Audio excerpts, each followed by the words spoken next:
associei à BPMC, ela era a Associação Brasileira de Psicoterapia e Medicina Comportamental, se não me falha a memória. Depois ela mudou de nome e passou a ser Associação Brasileira de Psicologia e Medicina Comportamental. Mas até inclusive quando eu comecei a participar da BPMC, eu ficava pensando se tinha um lugar para mim, porque eu não tenho nada a ver com psicoterapia. Mas o Hélio, esse pessoal que era da direção, dizia, não, é importante, o pessoal da pesquisa básica precisa participar. Então, durante muito tempo, e de certa maneira até hoje, a BPMC foi a entidade da análise do comportamento, juntando a pesquisa básica, com um espaço para pesquisa básica, a reflexão filosófica e a aplicação, a prática.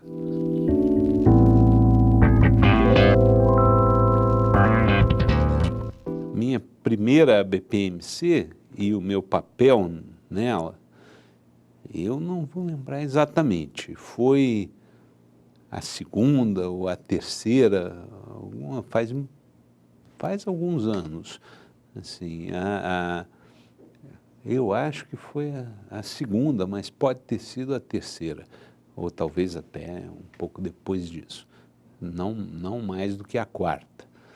Eu fui convidado para fazer uma apresentação, falar alguma coisa. Não lembro o que foi, porque já faz um certo tempo. E aí, depois disso, eu vim a quase todas, perdi poucas.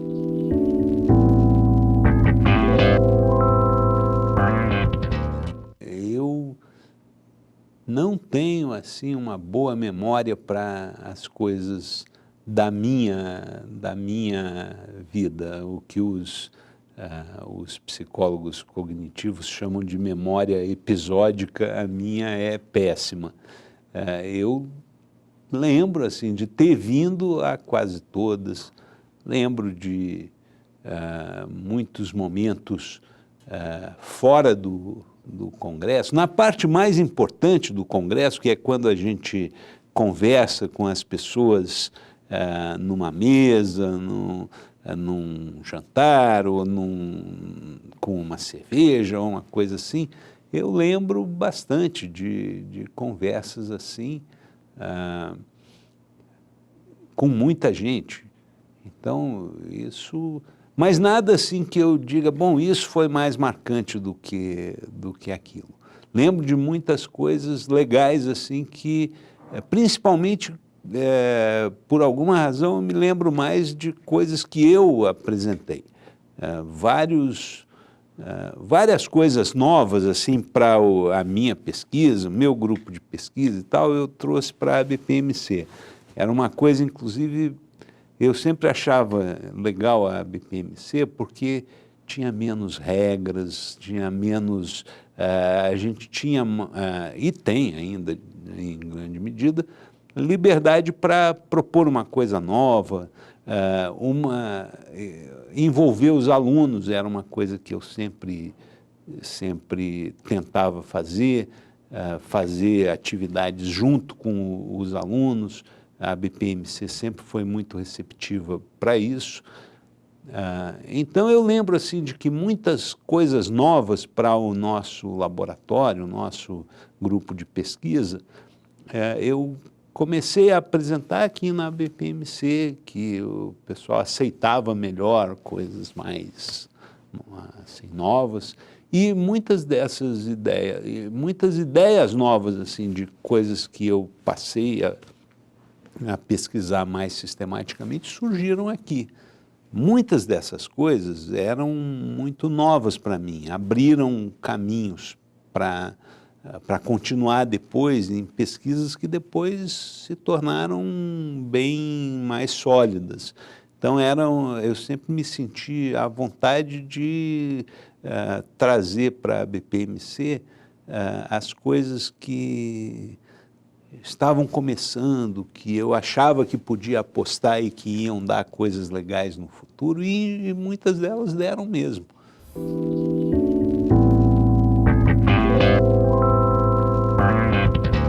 Como eu estou há um certo tempo na área, eu sempre vi o pessoal discutindo muito o presente, o futuro, a questão da receptividade aos analistas do comportamento, por que que ninguém gosta de nós, ninguém nos compreende e tal.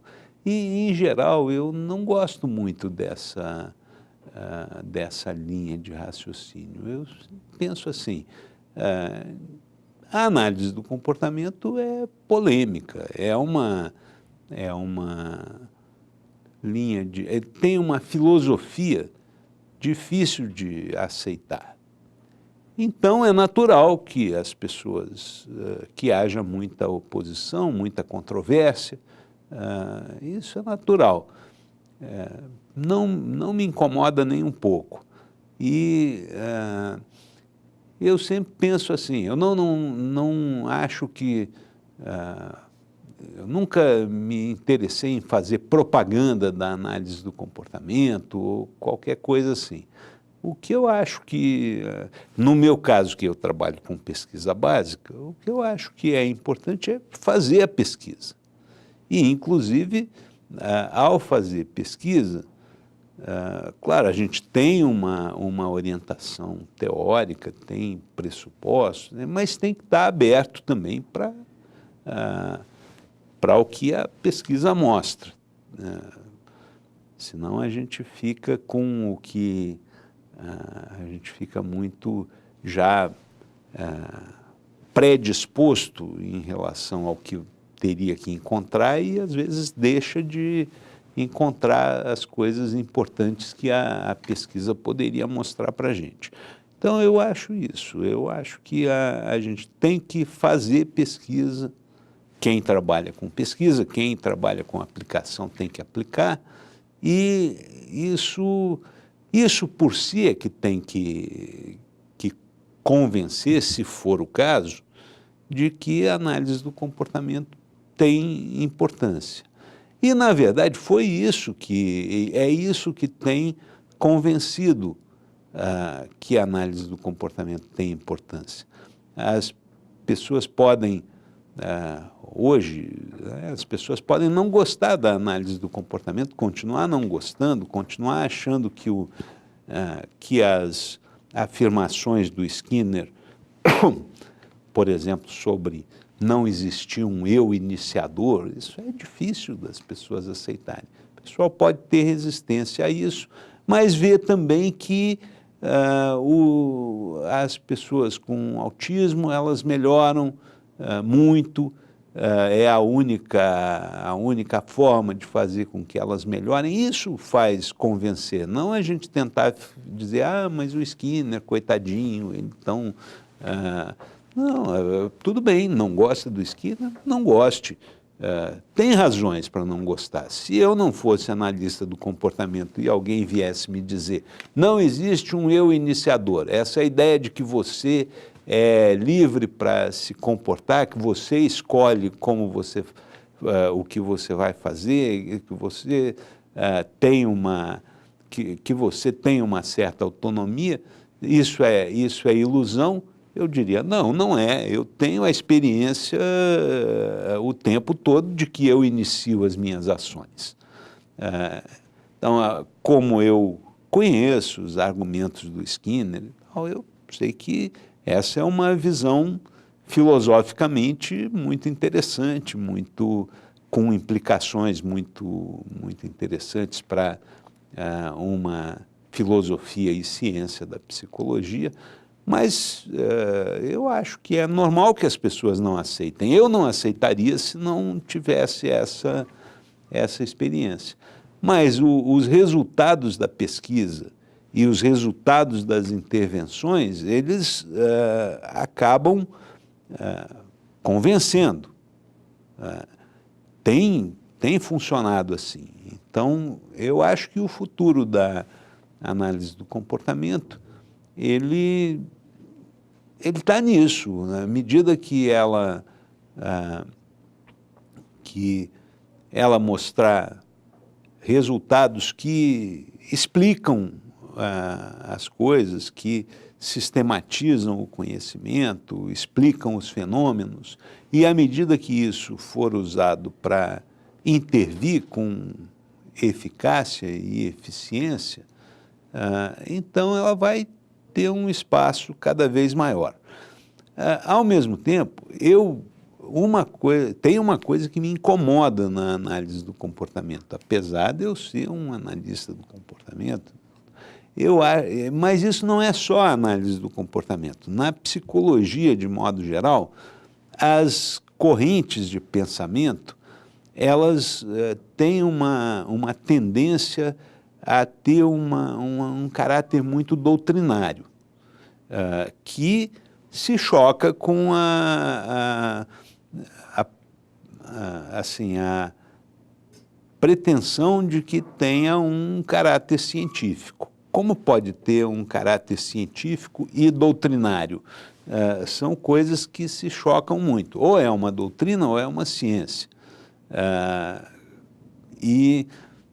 Uma doutrina, eu falo uma doutrina meio religiosa, assim, e eu acho que as correntes de pensamento psicológico, elas resvalam muito para esse pensamento religioso, doutrinário, às vezes até fundamentalista, e a análise do comportamento não está livre disso. E essa é uma coisa que me incomoda, porque eu acho que o futuro da análise do comportamento deveria ser um futuro de ser cada vez mais científica. E se for, como acontece com as propostas científicas, as formulações científicas, ela vai mudar. Se daqui a 100, 200 anos, vamos por 100 anos, se daqui a 100 anos a análise do comportamento for como é hoje, significa que ela terá fracassado. É o que acontece com correntes que não são científicas. Na psicanálise, até hoje, o pessoal estuda aí o Freud, que é um autor interessante, eu gosto de ler, acho que trouxe muitos insights para a compreensão do comportamento, mas não tem assim perdeu o caráter científico que tinha, talvez, no passado, se tornou uma doutrina. Eu espero que não aconteça isso com a análise do comportamento, que daqui a 50 anos a gente já tenha superado muitos dos conceitos que tem hoje e que o Skinner seja sempre lembrado como uma pessoa que teve um papel fundamental no desenvolvimento da ciência, mas que não é um profeta, não é um guru, e que, como acontece com todo cientista, muitas das noções dele vão sendo atualizadas e algumas superadas com o tempo. Então, eu espero que o futuro da análise do comportamento seja um futuro de ciência, não um futuro de doutrina, como tem tanto na psicologia. E aí o papel da BPMC, eu espero que seja o de promover pesquisa, promover difusão de pesquisa e não propaganda da doutrina.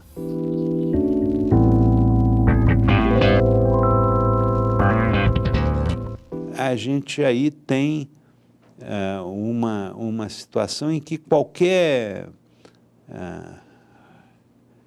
opção ela vai trazer vantagens e desvantagens.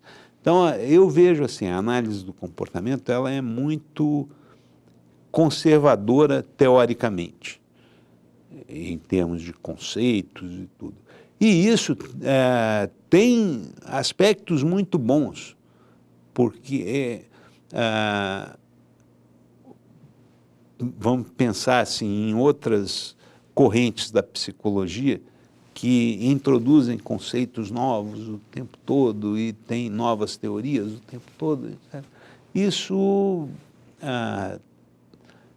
muitas vezes essas teorias, esses conceitos são frágeis em termos de amparo em dados e em termos científicos mesmo.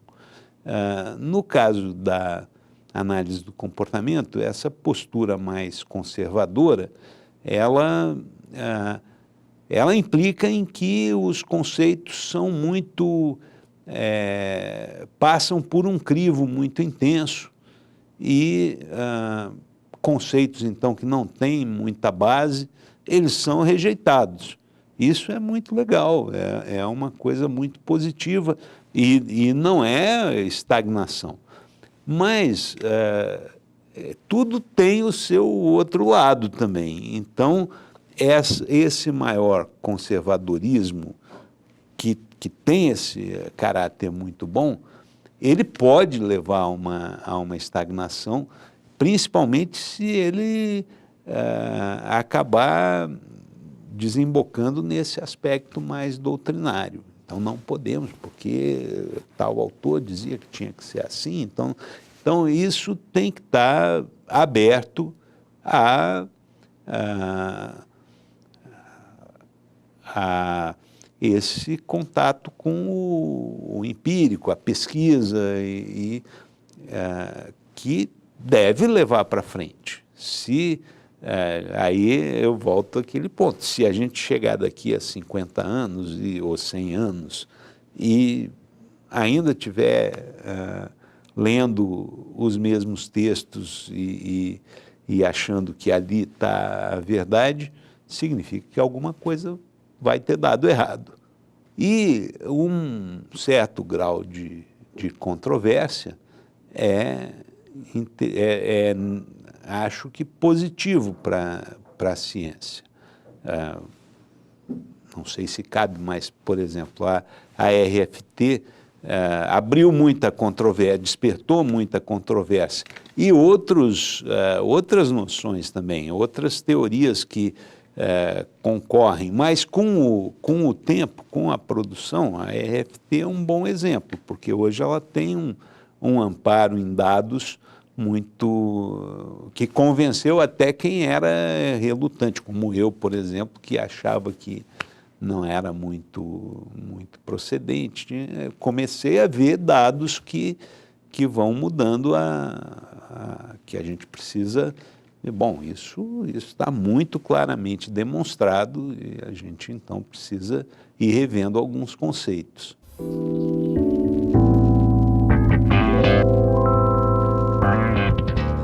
Hoje de manhã, no dia de abertura aí dos cursos da BPMC, eu dei um curso sobre o responder à obra de arte, né? Uma coisa na linha do estudo da estética e tal.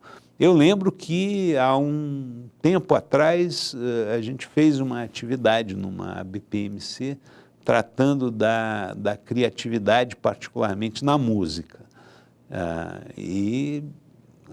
Então foi uma linha que começou aqui e está gradualmente ampliando e a gente está começando a investir nisso mais sistematicamente lá no nosso laboratório.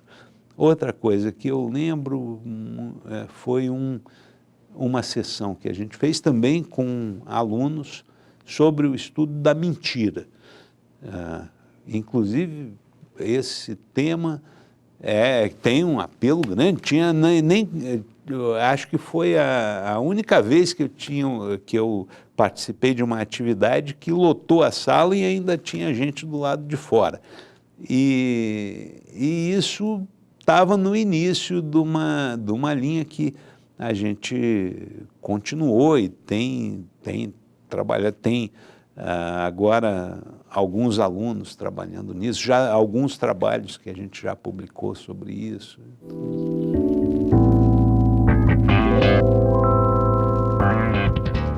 Uma coisa muito importante para quem está interessado em trabalhar com pesquisa é ter uma visão abrangente. Eu vou dar um exemplo, uma linha aqui. Quando eu comecei a pós-graduação, o mestrado, eu fiz uma disciplina, eu era bem analista do comportamento, assim, bem radical, e eu não tinha muitas opções de disciplina para fazer, eu fiz uma disciplina sobre estudo de emoções. Né? É uma coisa que eu não estudaria nunca, mas fiz. E aí eu aprendi muitas coisas lá que eu gostei, né? Achei legal, mas eu achava, nunca vou ter nenhuma ocasião de aplicar isso. Pois não é que, agora, na pesquisa que eu faço sobre equivalência, né, eu uso exatamente o instrumento que eu aprendi a usar lá nos estudos de emoções, que é o diferencial semântico. Aprendi lá. Eu trabalho, a gente tem feito estudos usando expressões emocionais para estudar a transferência de funções entre estímulos equivalentes. Uma coisa que eu aprendi lá.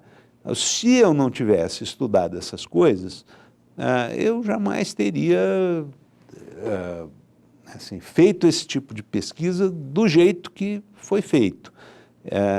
E esse é um exemplo, assim, muito parcial, mas quanto mais coisas diferentes a gente pode trazer, por exemplo, eu insisto muito eu vejo agora que o pessoal que estuda análise do comportamento estuda o comportamento operante, contingência de 3 termos, eles falam como se o mundo fosse restrito a isso. Ninguém fala no respondente, né? Só para pegar um exemplo. Eu acho que respondentes são até mais importantes do que operantes. O Skinner nunca deixava de tocar nos respondentes também. Ele sempre deixava claro, não é só operante, é respondente. Tem muito avanço científico sobre comportamento respondente, que a gente não conhece, deveria conhecer. Então, essa visão muito focada em cima da contingência de 3 termos, comportamento operante e tal, e muitas vezes o aluno, o sujeito que está começando na pesquisa, ele quer escolher um tema e estudar só aquele tema, só o que vai ser importante para a tese dele, por exemplo. Isso eu acho uma coisa que leva a uma visão estreita. A gente tem que tentar abrir o máximo. É claro que ninguém pode conseguir saber tudo, mas uma diversificação, uma abertura, uma visão mais abrangente é fundamental. Então, essa é uma coisa que eu tento falar sempre para alunos, dizer, não, tem que abrir a visão.